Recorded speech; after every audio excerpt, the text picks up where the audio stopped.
Alright guys, welcome back to another episode of Strategic Angling presented by K&K Hardware in Bettendorf, Iowa. I am your co-host today, because I got two guys. I'm Brady Hanna, this is Justin Waterman. We're both long-time Dobyns rod users. Oh, not that long, I guess it's only been 2 years. Couple years, but it feels like it's been a long time.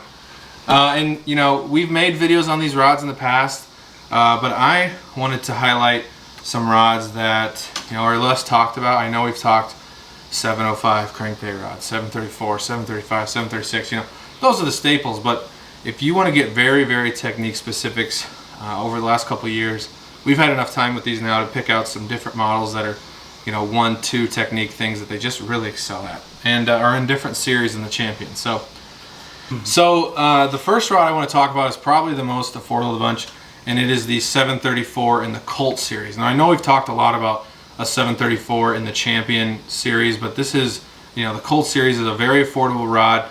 It's a great topwater option. It's got a little bit more parabolic blank than the Champion does, and it really has a nice bend to it for those topwater treble hook situations. This has become my dedicated spook rod.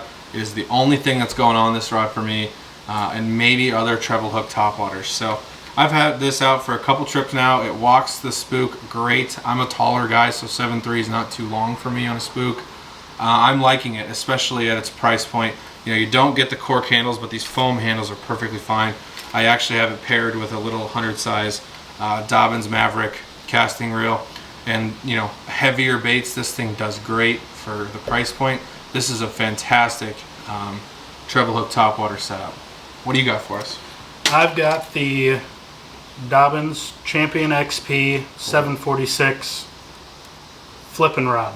So I used to flip with the 736, and I was getting bites, but I wasn't really noticing the difference between bites and like a stick or something under the water. Ever since I switched to this rod, it has been night and day. It's got the same amount of backbone. It's just got that faster tip that is way more sensitive, and you feel more in the water. And this one's paired with a coastal, I don't know what, 150. 150. Yeah. Not really my speed, but yeah. That's my rod he's holding. I've got a couple of these too now, and like you said, the 736 does great. I do disagree a little bit. The 736 Champion probably has a little more backbone than this thing, but what you gain in sensitivity far outweighs the slight loss in power.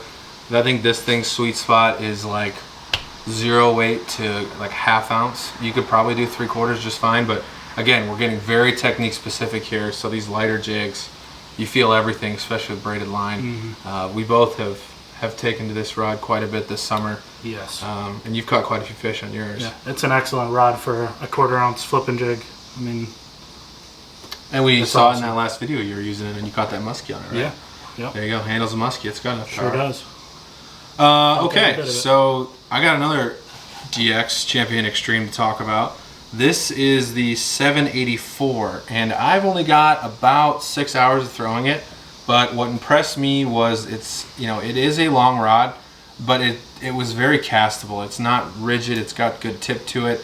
I'm using this predominantly for wobble heads, shaky heads, Texas rig tungsten that I'm throwing in current with fluorocarbon. So that extra long rod helps drive a fluorocarbon hook set, but it's a 4-power, so it's not going to overpower those fish. I had been trying to use a Champion 735, and that was too overpowered, and I felt like the 734 was underpowered. So I talked to the guys at Dobyns. You can call them or Matt anytime and have a conversation about what you're looking to do.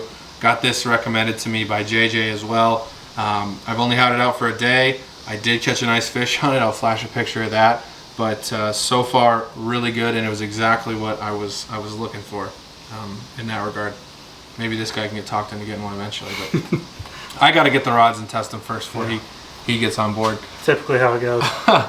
And the last one that him and I both have now is the Champion 766 flip. So again, that's another very specialized rod. It is not necessarily your all-around jig rod. To me, it's like a 1 ounce plus, 3/4 ounce, 1 ounce plus rod. It's made for punching. I've used it pretty extensively the last 2 seasons, strictly for punching. But I put out that video in July of what we were doing at Lost Grove with heavy weights and punching them into treetops and wrestling fish out. Well, that was a 766 I was using.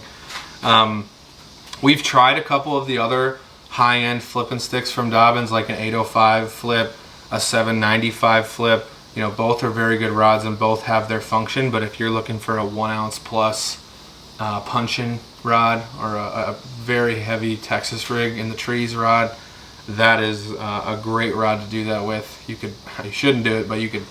I don't know how big of a fish exceeds the boat flip limit for that thing, but it's not 5 pounds. I can tell you that. We've seen that. Yeah. Yeah. So this is a shorter video, but these are just 4 rods that have made it into our boats this season. I keep trying out new stuff. I probably shouldn't. The wife probably wouldn't appreciate it, but I keep trying out new rods, and I'm liking the little niches I'm finding for different baits, especially at the different price points. And I'm happy to answer any questions. Again, Dobyns will take your phone call. This guy will take a message on Facebook. Chuck, JJ, any of us pro staff guys will be happy to talk if you've got a technique you're looking for. Please feel free to reach out. You got any other rods that have found their way to your boat this year? Not this year, no. I've just been using 746, and that 766 has been about it. Most of my time has been spent at Lost Grove, so it's really all you need out there. Yeah, that is true. Well, hey, this has been another episode of Strategic Angling presented by K&K Hardware in Bettendorf, Iowa. We hope you guys enjoyed it, and we'll be back in a couple weeks.